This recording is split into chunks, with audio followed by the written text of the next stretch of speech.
Context میں ان کو لگا دیا. سو اگر سائفر کے کیس میں وہ آزاد ہو بھی جاتے ہیں تو پھر بھی وہ جیل میں رہیں گے اور باقی کیسز جو ہے نا ان کو فائٹ کرنا پڑے گا.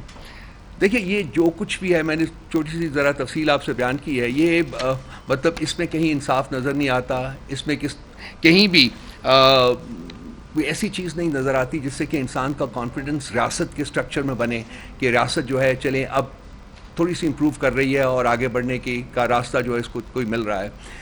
جو دن گزرتے ہیں اور ہر گزرتے دن کے ساتھ ایسا لگتا ہے کہ ریاست اور ریگریس کر رہی ہے. ریاست کے جو انسٹیٹیوشنز ہیں ان کے اوپر اسٹیبلشمنٹ کی جو پریشر ہے وہ اور بڑھتا جا رہا ہے. اور آج کا کیس ایک ٹپیکل اگزامپل ہے اس چیز کی کہ جو ریاست ہے اور ریاست کے کرندے اور جو جن کے پاس طاقت ہے, جو پاور ویلڈرز ہیں, ان کی حد الوسع کوشش یہ ہے اور یہ اس کو ڈیفینیٹلی انشور کریں گے کہ خان صاحب کو جیل سے باہر نہیں آنا چاہیے, اور وہ اسی صورت میں ممکن ہے جبکہ ان کے کیسز کا فیصلہ جو ہے وہ نہ ہونے دیں. سو آج کا جو سین ہے وہ اس حالت میں بھی اپنے گروسم اور سکننگ قسم کے کنٹرولز کے ساتھ پھر انیکٹ ہوگا, شاید کتنی دفعہ انیکٹ کرنا پڑے. تو آج ہم لوگ انصاف کا قتل ہوتے ہوئے دیکھ رہے ہیں, ہم لوگ ریاست کو کمزور ہوتے ہوئے دیکھ رہے ہیں, ہم یہ تمام تماشا پچھلے 2 سال سے دیکھ رہے ہیں, اور اس سے پہلے بھی 76 سال کے عرصے میں جو اسٹیبلشمنٹ کا رول رہا ہوا ہے. میں تو بار بار کہتا ہوں کہ اگر اس ملک میں کوئی مسئلہ ہے جس کی وجہ سے یہ ملک ترقی نہیں کر سکا تو وہ اسٹیبلشمنٹ کی ڈائریکٹ انٹرونشن ہے یا انڈائریکٹ انٹرونشن ہے اپنے اسٹوڈنٹس کے through, kicking the prime minister out and then kicking them back into power. یہ ختم اس کے لیے ہماری جو جدوجہد ہے وہ جاری رہے گی. اور آج بھی ہم نے اسی اسٹیبلشمنٹ کا ایک انتہائی گھنونا رخ جو ہے وہ عدت کیس کے کانٹیکسٹ میں کمرہ عدالت میں دیکھا ہے. جب تک یہ ہوتا رہے گا نہ انصاف ملے گا, نہ آزادی ملے گی, نہ آئین بحال ہوگا, نہ قانون بحال ہوگا, اور نہ ہی جمہوریت بحال ہوگی. سو ہماری جدوجہد جو ہے وہ اس کے خلاف ہے اور یہ ہم جاری رکھیں گے. احمد فرحات کا کیس بھی آپ کے سامنے ہے. اتنے سارے دن اس کو حبس بجا میں رکھ کر, پہلے اس کو میرا خیال ہے آزاد کشمیر باغ میں کہیں اس کی اپیرنس کروائی گئی کسی پولیس اسٹیشن کے اوپر, اور وہاں سے کہا گیا کہ مظفر آباد میں اس کے خلاف ایک کیس اور درج ہے, وہاں بھیجا گیا. تو وہاں سے وہ کیس کے سلسلے میں مجھے آخری اطلاعات ملی تھی کہ اس کو وہاں سے چھوڑ دیا گیا ہے. تو ایک نظم حقائق پر مبنی ایک نظم لکھنے کی پاداش میں ایک انسان کے ساتھ پچھلے 1 مہینے میں 1.25 مہینے میں کیا ہوا. ہم یہاں بیٹھے ہوتے ہیں, ہمیں یہ نہیں پتہ ہوتا کہ یہاں سے ہم اٹھ کے گھر بھی جائیں گے کہ نہیں جائیں گے. یہ میرے چہرے کے اوپر ایک داغ جو ہے وہ تو موجود ہے, شاید ساری زندگی جو ہے وہ میرے ساتھ رہے, لیکن جو ریاست کے اوپر گھنونے دھبے جو لگائے جا رہے ہیں ایوری ڈے, ہر دن کے ساتھ, وہ کبھی نہیں دھلیں گے. اور یہی لوگ جو کہ آج ظلم و بربریت کا جنہوں نے بازار گرم کیا گیا ہے, کل ریاست اسی کے شکنجے میں آئیں گے اور سنوائی ہوگی.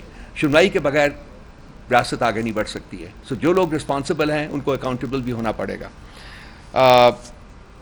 جھوٹی کہانیوں کے اوپر مقدمے بنائے جاتے ہیں اور پھر ریاست کی تمام تر جبر اور فسطائیت کو بروئے کار لا کر ان مقدمات کو طوالت بخشی جاتی ہے تاکہ جو مجرمین ہیں, جو ان کے حساب سے مجرمین ہیں لیکن ایکچولی وہ مجرمین نہیں ہیں, وہ آزاد نہ ہو سکے. اس وقت خان صاحب کے خلاف جو عدت اور سائفر کے مقدمے ہیں وہ بالکل ورچولی ختم ہو چکے ہوئے ہیں, وہ کریش کر چکے ہوئے ہیں, اور ان میں سے آج ایک کا ججمنٹ آنی تھی وہ نہیں ہے. اب وہ دیکھتے ہیں کب آتا ہے. اسی طرح سے سائفر کا جو مقدمہ ہے وہ بھی کریش کر چکا ہوا ہے. توشہ خانہ میں خان صاحب کی سزا سسپینڈ ہو چکی ہوئی ہے اور القادر کے اوپر بیل کی ہے. سو یہ مطلب ایکچولی تو یہ تمام مقدمات آلریڈی ہو جانے چاہیے تھے اور خان صاحب کو جیل سے باہر آنا چاہیے تھا, لیکن ابھی تک وہ موجود ہیں. اور ہمیں خوف ہے وہ اس چیز کا ہے کہ اور مقدمات بھی عنقریب جو ہے وہ ان کے خلاف رجسٹر کیے جائیں گے. سو یہ تو آج کا جو ہوا ہے گنت, اس کی کچھ کہانی ہے. باقی کچھ ہمارے پی ٹی آئی کے ایک نیریٹو کے بارے میں کچھ مسگیونگس کریٹ کی جا رہی ہیں اور ہمیں پتہ ہے کہ ان کے پیچھے کون سی طاقتیں کار فرما ہیں. ایک تو 1971 کا جو ڈیبیکل تھا اس کے بارے میں بہت سی مسگیونگس کریٹ کی جا رہی ہیں.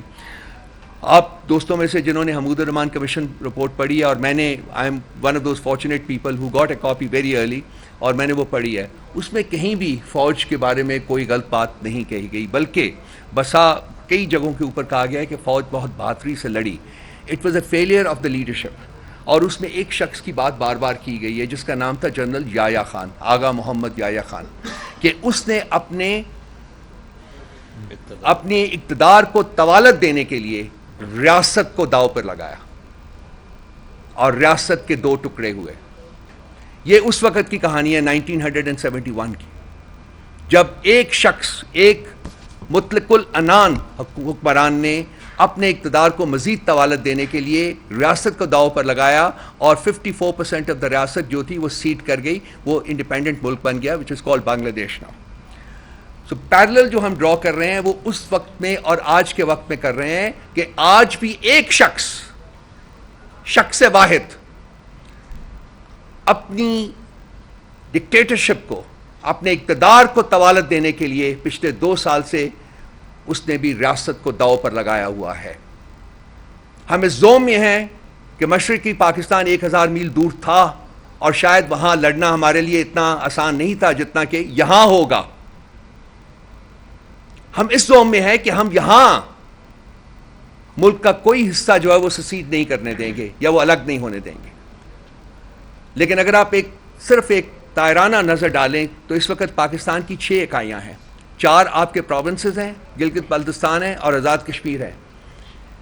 ان میں سے آزاد کشمیر ریسٹو ہے, گلگت بلتستان ریسٹو ہے, بلوچستان عرصہ دراز سے ریسٹو ہے, کے پی جو ہے وہ لٹرلی ایج کے اوپر ہے.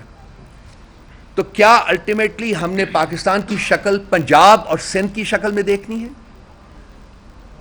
اور جو شخص اپنے اقتدار کو طوالت دینے کے لیے اور اپنی ڈکٹیٹرشپ کو فردر پرپیچویٹ کرنے کے لیے جس نے ریاست کا فیوچر اس کے اوپر لگایا ہوا ہے, کیا ہم اس کو وہ یہ کام کرنے دیں گے جو وہ کام کر رہا ہے اس وقت؟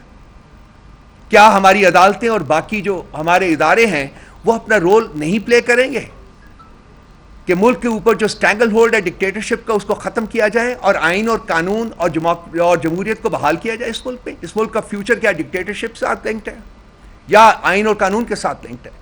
کوئی بھی ریاست دنیا میں آج کل کے زمانے میں ایسی نہیں ہے جو کہ ڈکٹیٹرشپ کے بلبوتے کے اوپر آگے چل سکتی ہے.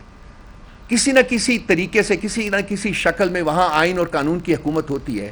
یہ پاکستان وہ واحد ریاست ہے اس وقت جس نے کم از کم پچھلے 2 سال میں نہ صرف کہ آئین اور قانون کا ٹوٹل فقدان نظر آیا ہے بلکہ بریزن جسے کہتے ہیں بریزن طریقے سے اس کو وینڈلائز کیا گیا ہے. پاکستان کی ڈکٹیٹرشپس میں 1947 کے بعد سے جو 4 ڈکٹیٹرشپ آئی ہیں اس میں ایک چیز بڑی کامن تھی, وہ یہ تھی کہ جب وہ ٹیک اوور کرتے تھے تو آئین کو یا تو ایبروگیٹ کر دیتے تھے یا سسپینڈ کر دیتے تھے. موسٹلی ایبروگیٹ کر دیتے تھے. جتنے بھی ڈکٹیٹرز آئے ہیں انہوں نے آئین کو ایبروگیٹ کیا اور پھر عدلیہ کے ذریعے وہ ڈاکٹرن آف نیسیسٹی کے تحت اس کو لیجیٹیمائز کر لیتے تھے, اپنا اقتدار جو ہے وہ لیجیٹیمائز کر لیتے تھے اور انٹرنیشنل کمیونٹی سے پھر اپنے آپ کو لیجیٹیمائز کرانے کے لیے پاکستان کو آگ میں جھونکا جاتا تھا.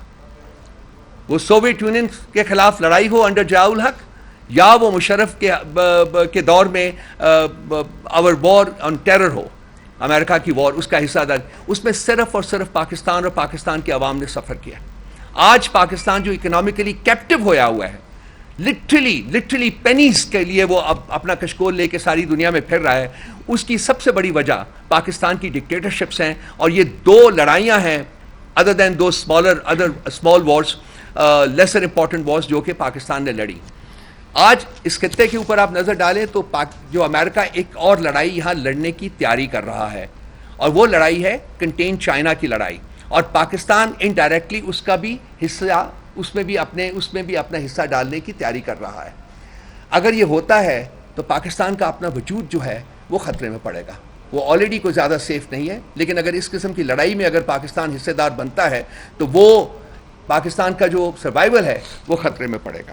تو یہ وہ چیزیں ہیں جو کہ بیسیکلی جو ہماری لڑائی فوج کے ساتھ نہیں ہے, ہماری لڑائی شخص واحد کی آبجیکٹیوز کے ساتھ ہے, اپنے اقتدار کو طوالت دینے کا جو ان کا ایک انفیچویشن ہے ان کا, اس کے ساتھ ہے.